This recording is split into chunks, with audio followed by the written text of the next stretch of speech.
Hello, আসসালামু আলাইকুম। কী অবস্থা সবার? তো আজকে আপনাদের সাথে শেয়ার করতে চলে আসছি মজার একটা মাছ রান্নার রেসিপি। তো এইভাবে মাছ রান্না করলে সত্যিই অনেক মজা হয়।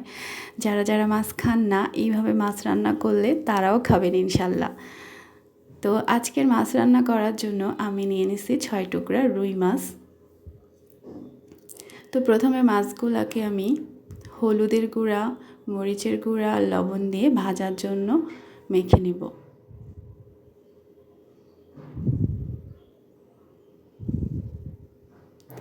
আর আজকের আমার মেইন ইনগ্রেডিয়েন্টস হচ্ছে পালং শাক, মানে আমি পালং শাক দিয়ে আজকে মাছটা রান্না করছি। আর এখানে আছে একটা টমেটো টক আর 2টা কাঁচামরিচ আর পরিমাণ মতো পেঁয়াজ। আর আমি এখানে 1 কাপ পরিমাণ পালং শাক নিচ্ছি 6 টুকরা মাছের জন্য।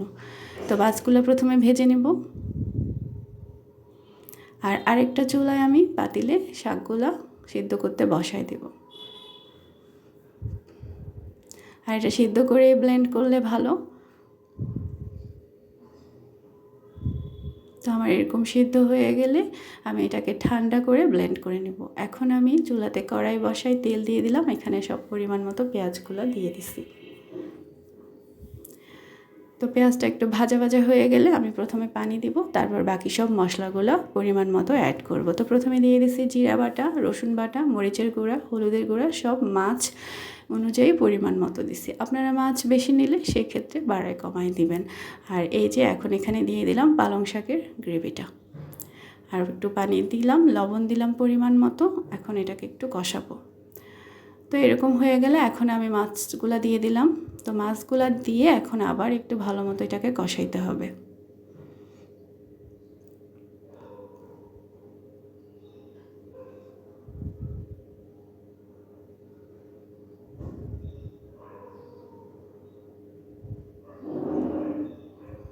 তো এই যে আমার এখন মাছ কষানোটা হয়ে গেছে। তো এটা তো মাছটা যেহেতু আগে থেকেই ভাজা, এটা বেশিক্ষণ রান্না করার দরকার নেই। শুধু শাকের পানিটা শুকানো পর্যন্ত, তেল ছেড়ে দেওয়া পর্যন্ত এটা রান্না করতে হবে। এই যে তেলটা কিন্তু উপরে ভেসে গেছে, তেলটা ছেড়ে দিচ্ছে। এখন আবার রান্নাটাও কমপ্লিট। আমি এক টুকরো আপনাদেরকে উঠায় দেখাচ্ছি যে এরকম হবে। মাছটা গায়ে গায়ে ঝোলটা লেগে থাকবে। আর শাকের এই যে গ্রেভিটা শাকের এরকম হবে, এরকম গাঢ় হবে। আর একটু তেল ছেড়ে দিলেই রান্নাটা কমপ্লিট হয়ে যাবে। তো রেডি হয়ে গেল আমার আজকের মজাদার পালং শাকের মাছ রান্নার রেসিপি।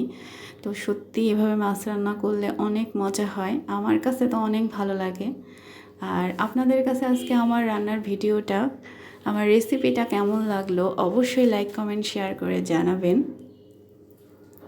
আর সাবস্ক্রাইব করে পাশে থাকবেন। আল্লাহ হাফেজ।